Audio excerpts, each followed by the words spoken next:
Hey, what's happening? What's poppin', everybody? It is your host, IronFlashGaming, and unfortunately my boy Carney Hobo is not with me today. I think he said he's gonna go into some sort of My Little Pony convention or something of the sorts, so you know how that shit goes.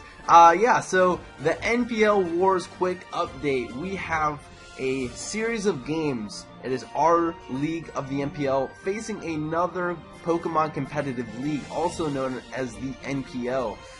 We have a series of 16 matchups, and it is essentially the best of 8 wins. And basically, when you face your opponent, you have 3 games, and it's the best of 3 out of the one guy that you're matched upon from the other opponent's team. You know, me right now, I'm actually 1-1, and I'm facing a guy named Sheriff Force. Very, very tough opponent. And I think we're doing very, very good because being up 2-1, we have some momentum going on, and we have, you know, some of the best battlers in all the league formats in Pokemon. More Pokemon news. We have Pokemon Go, and you know how exciting that is. I think it's, you know, very, very good to, I mean, first of all, it's so huge, like everybody knows about it, you know, those fakers and, you know, people that are not too familiar with Pokemon, and, you know, all of the news outlets are even talking about it. I think it's very, very cool, and, you know, also it's getting a lot of people active, so shout outs to Pokemon Go. I'm not sponsored by them, but, you know, they need to sponsor me. But, at any rate, we're going to be going into the matches, and we're going to be seeing a clear vision about, you know, the separation of, you know, because we're getting to a point where there's not going to be any undefeated teams anymore. And for the NPL, at this point in time, there's a lot of stiff competition. So if you're doing good thus far, you know, you're doing something right. So our first game is going to be the Arizona Caravanas versus the Toronto Staraptors. The Staraptors rocking out with the team of Victini, Mega, Venusaur, Lucario, Azelf, Empoleon, and Sylveon. And the Arizona Caravanas have the Jirachi, Mega Pidgeot, Garchomp, Rotom Heat, Togekiss, and Blastoise. So, how can the Toga-Rachi core do this matchup? We will see.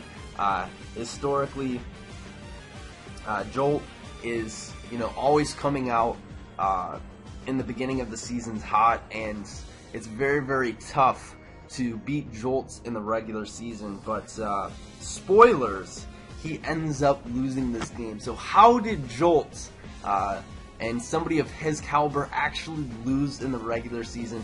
Well, there was a series of you know, probably the game of the week in my eyes was this one, just because it was so fun, it was so funny. And there was instance where it was a Garchomp versus Lucario. So in most cases, you're thinking, you know, Garchomp is an extremely, you know, it either is going to outspeed it and kill it with an Earthquake, or it's going to easily take any one hit and then kill it off with an Earthquake. But this Lucario, little did you know, had an air balloon. So, what happened? Well, what happened was Garchomp went for an Earthquake against a Lucario, which tells you 2 different things. He didn't either see that Lucario had an air balloon, or he's a OU God Dawn, and because Lucario actually went for a +2 he went for a close combat, lowering its defenses. Garchomp came in, had the, you know, option to kind of scare it out, because he could have either broken the balloon with a Dragon Tail, or there could have been very, very good prep predicting the Lucario having an air balloon and packing something like a Flamethrower or a Fire Blast to break the balloon, potentially knock it out because Lucario's defenses were lowered. But he went for an Earthquake, hitting the Sylveon. Jolt did not expect that, and later on in the match, it was once again Garchomp versus Lucario. You would expect the second time seeing the Lucario come in, seeing an air balloon. But no, he did not see an air balloon, and actually, if I was Jolt, I would actually try to take advantage of that, seeing that the first time around, potentially, if Lucario, set up a sword stance, that could have potentially been GG. But, unfortunately the Jirachi in the back did outspeed. So even if he did set up to a +6 or whatever, and it still wouldn't matter too much. But it's kind of the principle, like, you don't earthquake a Lucario that has an air balloon. But very, very fun and exciting match. And our next game is going to be the Los Angeles Neato King rocking with the Cobalion, Volcanion, Grand Bull, Mega Aggron, Haxorus, and Kangaskhan versus the Hax God, Atlanta Braviaries with Sharpedo, Gourgeist, Megaladios, Manaphy, Entei, and Excadrill. Now, there was an unfortunate play in the midst of the match. This match went very back and forth. There was defensive pivots and offensive momentum on both sides of the field. Volcanion actually getting a steam eruption burn against the Lottie was very, very nice. And the series of events was Manaphy was about to go in. But the only way that Manaphy would actually be able to put in work is it needed to get rid of the Assault Vest Kangaskhan. So what ends up happening is Manaphy actually goes for an Ice Beam as the Kangaskhan switches in and it gets frozen. And it wasn't a complete sweep by Manaphy, but it did so much devastating damage, racking up 3 kills, that there was no way that you can come back from that. And also being able to set up an easy Tail Glow versus a frozen Kangaskhan. So very, very unfortunate match. Both players played very, very well, and you kind of hate seeing games end like that, but once again, it's Trev the King. That's what he's best at doing. Next we have the St. Louis Reshiroms versus the Phoenix Sunkerns. So the Sunkerns have the Mega Blastoise, Lapras, Musharna, Dugtrio, Talonflame, and Klefki, as the St. Louis Reshiroms has Infernape, Magnezone, Mega Gardevoir, Registeel, Slowbro, and Shiftry. And so the Reshiroms are doing very well this season because I think their prep has been on point. And you see this with a defensive Leech Seed, Shiftry actually becoming the MVP during this match. So you see a lot of trade-offs in the very beginning of the match. It was a Mega Gardevoir versus the Talonflame. Now Talonflame is a decent Mega Gardevoir check because it can easily take a Hyper Voice if it's specially defensive, but then it doesn't want to take Psyshocks that well.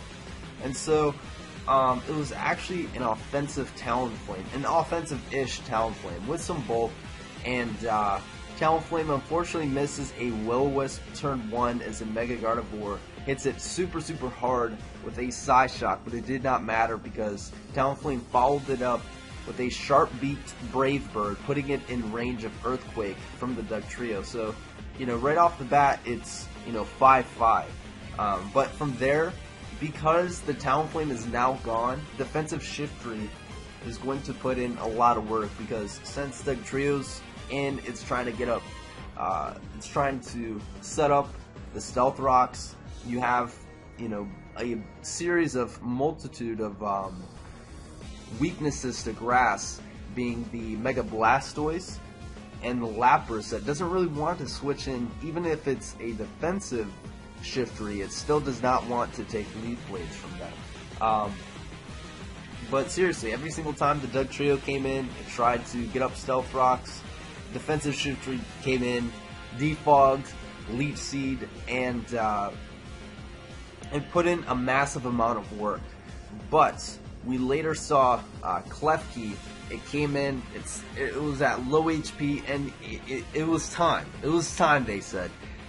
Keys put up the light screen, put up the reflect, and went into DD Lapras. Lapras is Very hard to, you don't see it too much in league formats, but it's a very fun mon to use. It can be defensive, offensive, especially defensive, assault vest. It can do a lot of weird things. And this time we see Dragon Dance Lapras, and it's behind the screens. And can it pull through? It cannot pull through, because even though it was able to set up 2 Dragon Dances against a paralyzed Slowbro, whittling, doing some paraflinches, it did get leech seeded.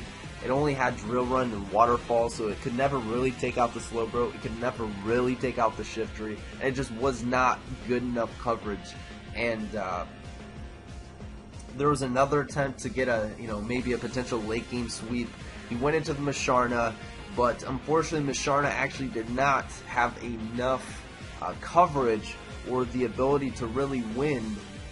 Because it couldn't do anything to the Registeel. Registeel had Toxic, and it could have actually, even if Musharna did have something like Psychic or Psyshock, it still could not beat the Registeel, because it would get probably PP stalled out of the Psyshocks. It would have been PP stalled from the Heal Bells if it did have it, and just Toxic spamming it.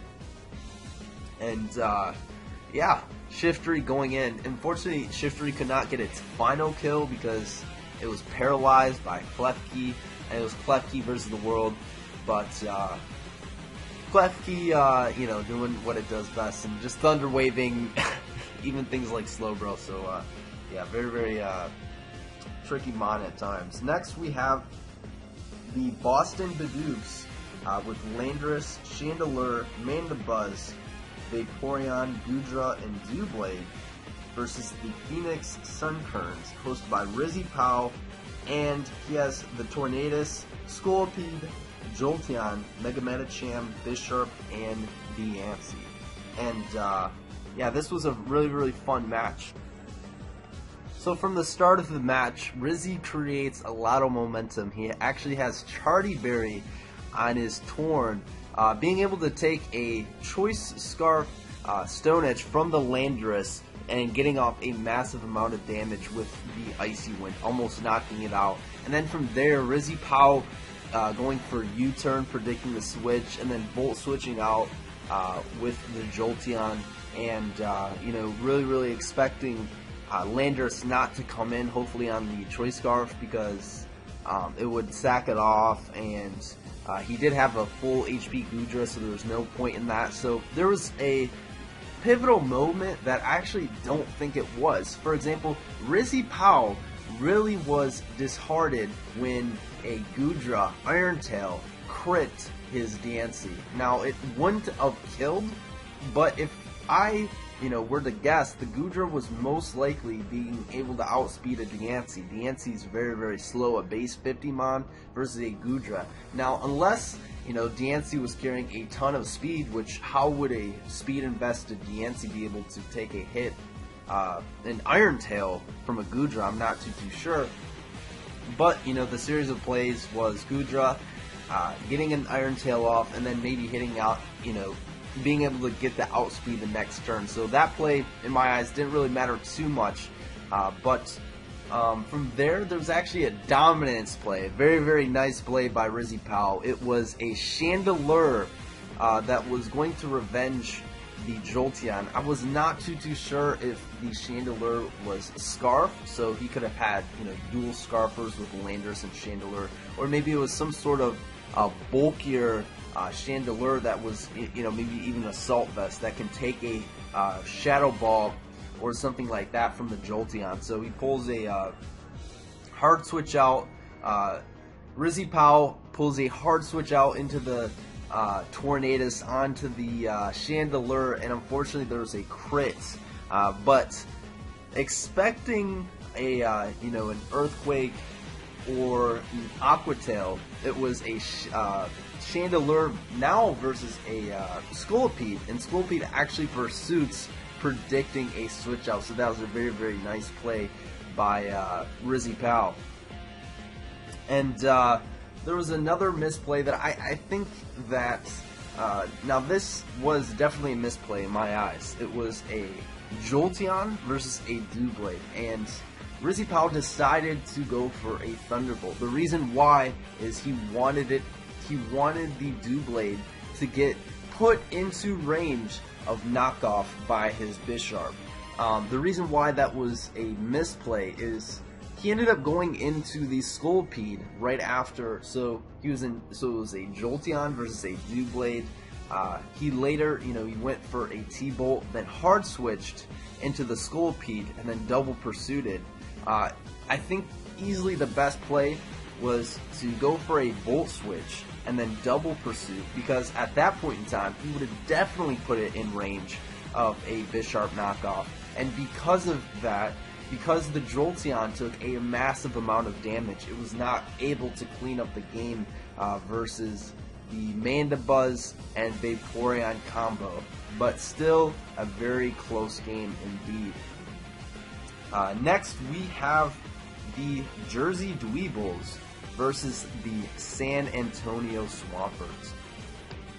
These guys are tied at a 1-1 record, and it's very, very hard for the San Antonio Swampers to actually break the Jersey Dweebles roster. For example, this match, even though you have the Landorus and Mega Lopunny, very, very destructive offensive mons, the combination between Screens, Roost, Bulky Kiram, and a very, very defensive Cofagrigus, those two mons put in the finest of work, pretty much being able to wall the whole entire team. And then Cofagrigus also got off the T-Spikes.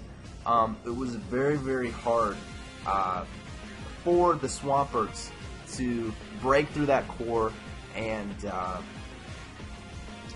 the game ended up coming to a close with there was a couple of pretty cool plays, like the Manchow actually went for a Hyper Beam, going, hitting the Heliolisk. I mean, that was a very, very interesting move to put on a Manchow, but it works. And Choice Scarf, Gardevoir, being a very, very hard mon to switch into, ended up cleaning that game with Choice Scarf Moonblast. Definitely very, very good cleaner. So good match to those guys. The next match was the Florida for Alligators, rocking with Hoopa Unbounds, Mega Manectric, Skarmory, Uxie, Diggersby, and Clefable versus the New York Metangs. With the Thunderous T, Ferrothorn, Megalodios, Blaziken, Tornadus Eye, and Regigigas. So this matchup, I've never actually seen Regigigas in League format, and I don't know what it does. I mean,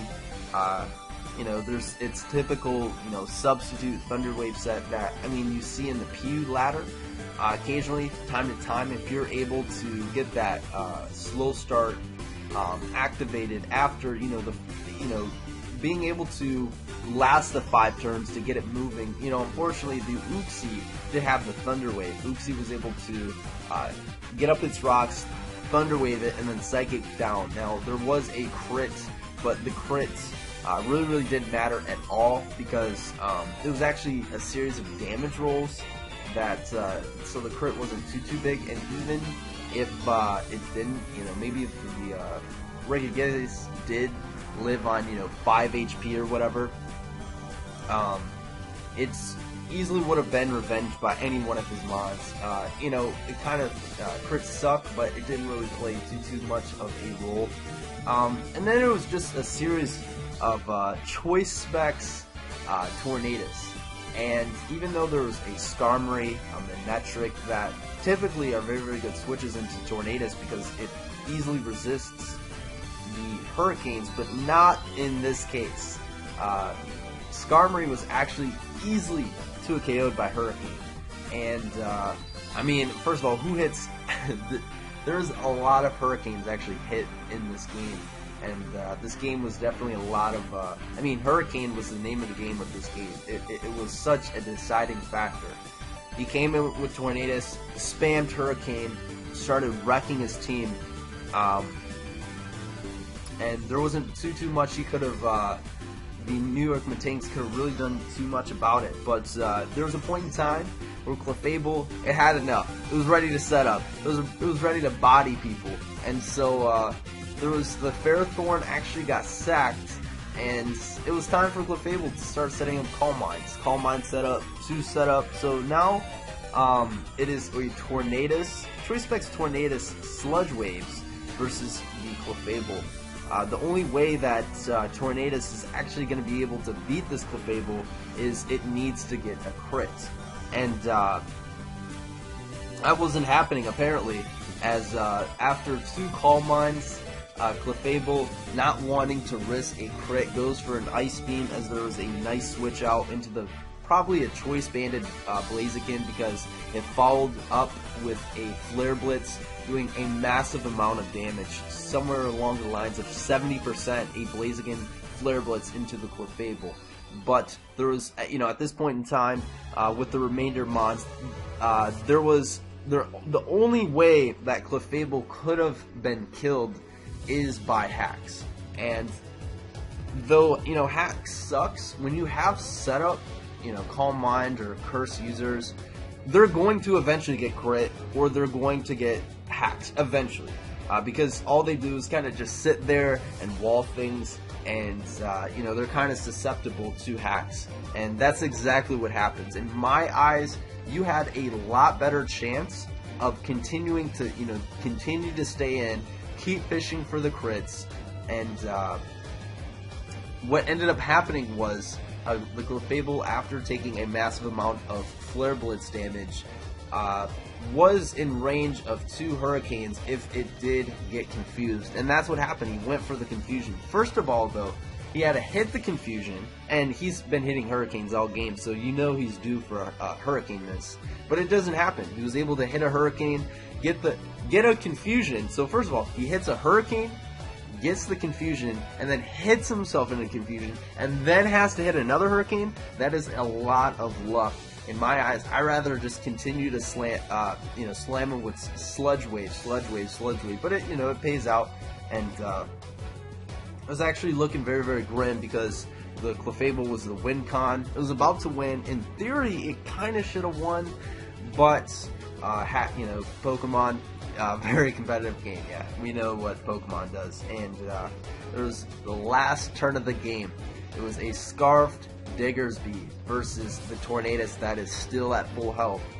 If Diggersby's able to get a good roll on the Tornadus and knock it out with the return, the game is won, and that's exactly what happens. Return ends up killing the Tornadus.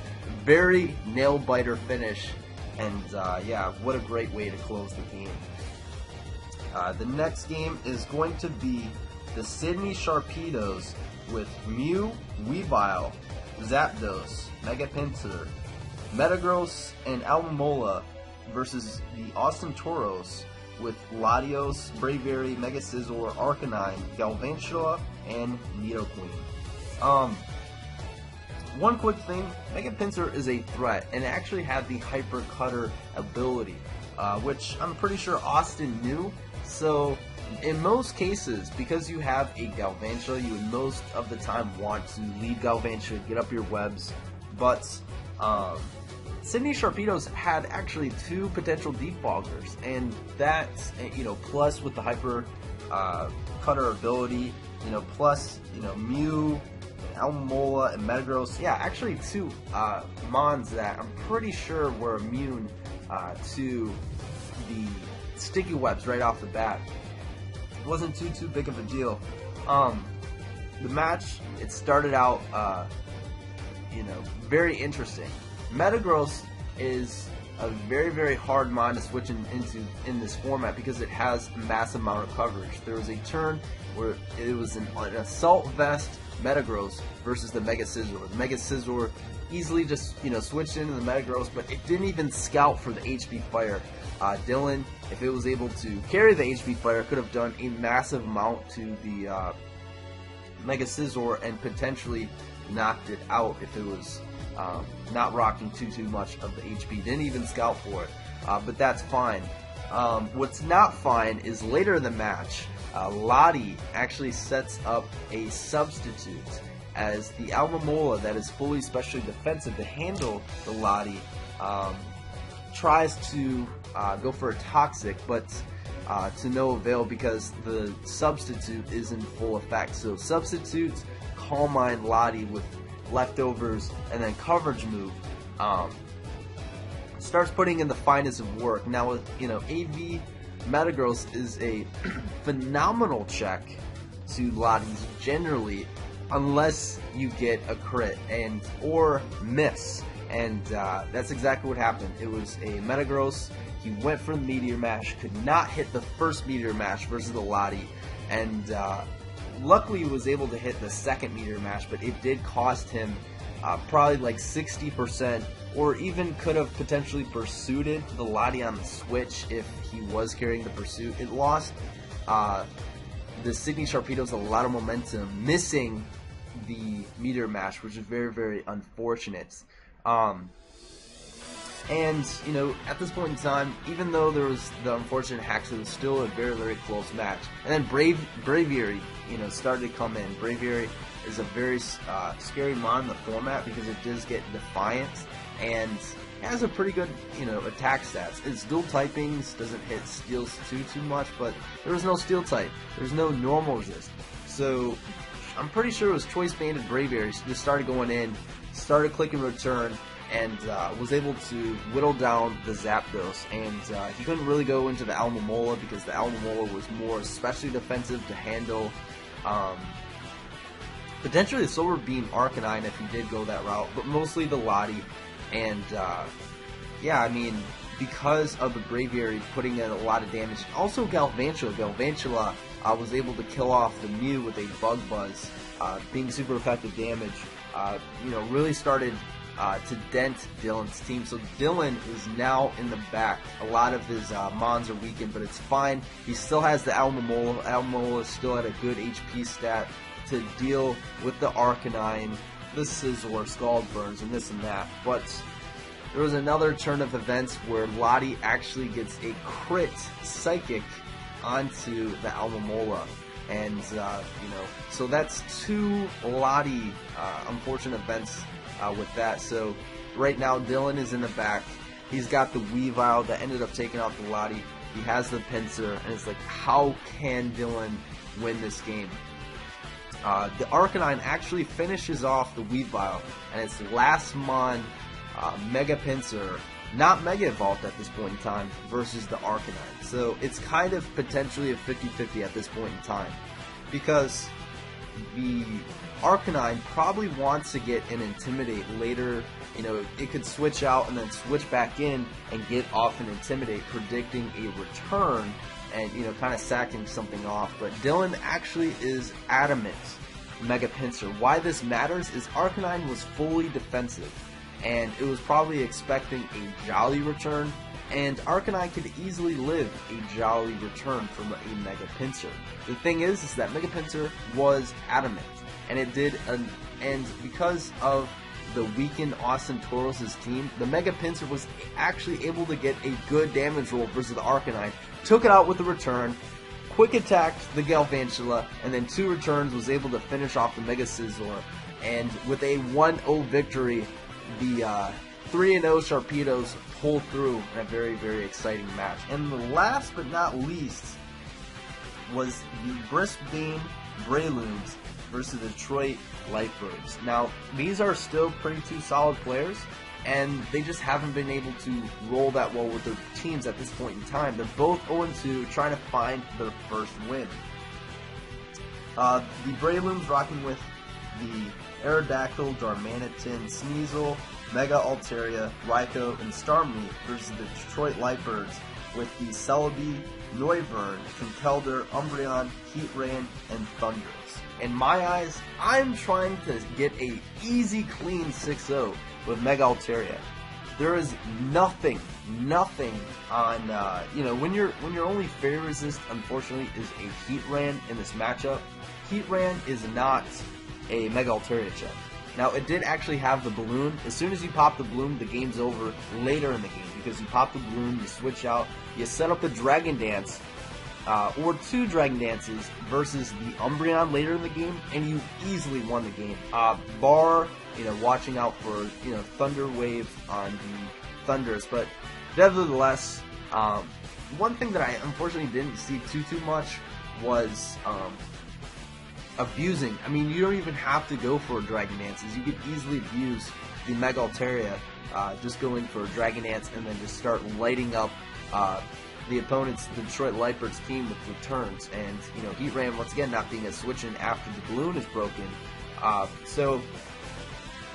The game, it was kind of, also a series of hacks. The only real hacks in this game was there was a crit Giga Drain on the Aerodactyl, but it kind of got nullified by an Icicle Crash onto the Celebi. Celebi was able to get a nasty plot up, and being an absolute threat as it is any Mon, being able to get a nasty plot up, but the crit Icicle Crash on Celebi was able to take it out.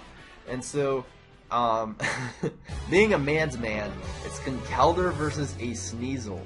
And, Conkeldurr's like, well, why would a Sneasel stay in on a Conkeldurr? I'm just going to switch, I'm going to predict the Starmie to switch in and go for a knockoff. And being 2 steps ahead of the game, he knows, the Brayloons actually knew that was going to happen. Predict the knockoff, stay in, get good damage with Icicle Crash, and then forcing it, the Conkeldurr to now predict now that the Sneasel, potentially sacking the Mon, but now switches into the Starmie, not, predicting the fighting type moves. So very, very good series of plays. And so, looking pretty good for both of the opponents. It's not clear as day who's going to win.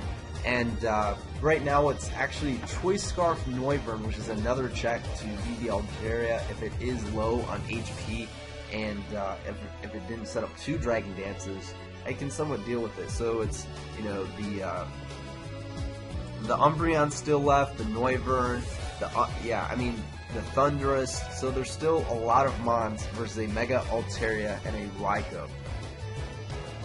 Right now, Noivern is actually locked into Hurricane, and Raikou could easily set up a Calm Minds on the Choice Scarf Noivern, because Hurricane doesn't do too much, especially if you start setting up Calm Minds. And if you have Substitute, you Calm Mind once, set up a sub, and then kind of win the game from there. But he decided to actually go into his Mega Altaria at first,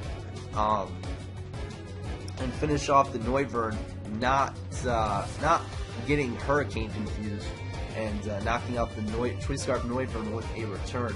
And then the Mon that actually decides to revenge the Mega Altaria was an HP Ice Thundurus, but the Thundurus didn't do too well versus a Calm Mind Raikou. So the Thundurus sets up a nasty plot as the Raikou sets up a Calm Mind, and it didn't matter how many nasty plots. Really, I mean, you would have to set up to +6 and hopefully, watch out to not get, O-code by the Thunderbolt after it starts setting up. And it was kind of, just a sweep from there where Raikou was able to Calm Mind a couple times and then get a good sweep.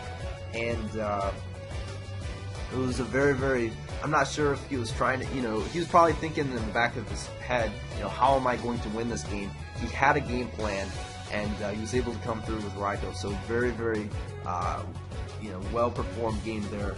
And, yeah, this was this week's Week 3 matchups, and until next time, I'm signing out. Have a good everybody. Peace.